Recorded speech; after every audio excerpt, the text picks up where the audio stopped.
అందరికీ నమస్కారం. ఫిబ్రవరి 23న కుంభరాశిలో మంగళాదిత్య యోగం. వీరికి ఇక తిరుగే లేదు.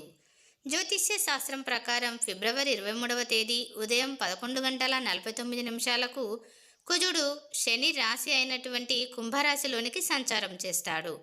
అదే సమయంలో అక్కడ సూర్యుడు, బుధుడు, శుక్రుడు, రాహువులు కూడా ఉంటారు. ఈ 5 గ్రహాల కలయిక పంచగ్రహ యోగాన్ని ఏర్పరచడంతో పాటు కుజ సూర్య సంయోగం కారణంగా మంగళాదిత్య యోగంతో కొన్ని రాసుల వారికి శుభ ఫలితాలు అనేవి కలుగుతాయి. అందులో మొదటి రాశి మేషరాశి. మంగళాదిత్య యోగంతో మేషరాశి జాతకులకు శుభ ఫలితాలు వస్తాయి. మేషరాశికి అధిపతి అంగారకుడు కావడం వల్ల వీరికి ప్రయోజనాలు మరింత పెరుగుతాయి. ఈ సమయంలో మేషరాశి వారికి సహోద్యోగుల నుంచి పూర్తి మద్దతు లభిస్తుంది. పెండింగ్లో ఉన్న పనులన్నీ కూడా పూర్తవుతాయి. కెరియర్లో పురోగతి ఉంటుంది. వ్యాపారులకు, రియల్ ఎస్టేట్ రంగంలోని వారికి మంచి లాభాలు వస్తాయి. ఇక రెండవ రాశి ధనస్సు రాశి.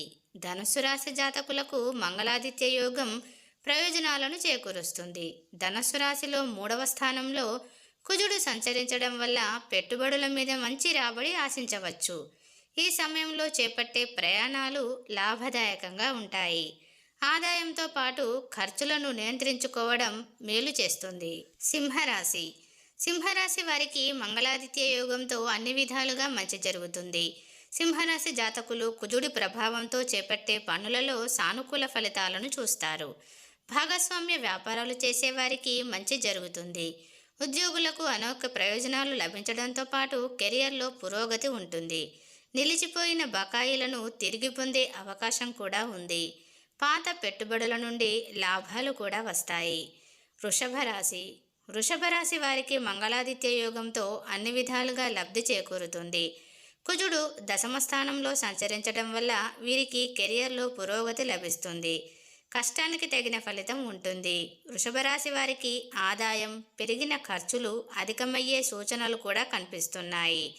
వర్తక వ్యాపారాలు చేసేవారు ఈ సమయంలో మెరుగైన లాభాలను పొందుతారు. కుంభరాశి. కుంభరాశి వారికి మంగళాదిత్య యోగం శుభ ఫలితాలను ఇస్తుంది. వర్తక వ్యాపారాలు చేసేవారు మంచి విజయాలను సాధిస్తారు. కుంభరాశి వారి వ్యక్తిత్వం మెరుగుపడుతుంది. ఆత్మవిశ్వాసం పెరుగుతుంది. కెరియర్లో పురోగతి ఉంటుంది. కుంభరాశి వారి పనులు సకాలంలో పూర్తవుతాయి. అయితే తొందరపడి ఎటువంటి నిర్ణయాలు తీసుకోకుండా ఉంటేనే మంచిది.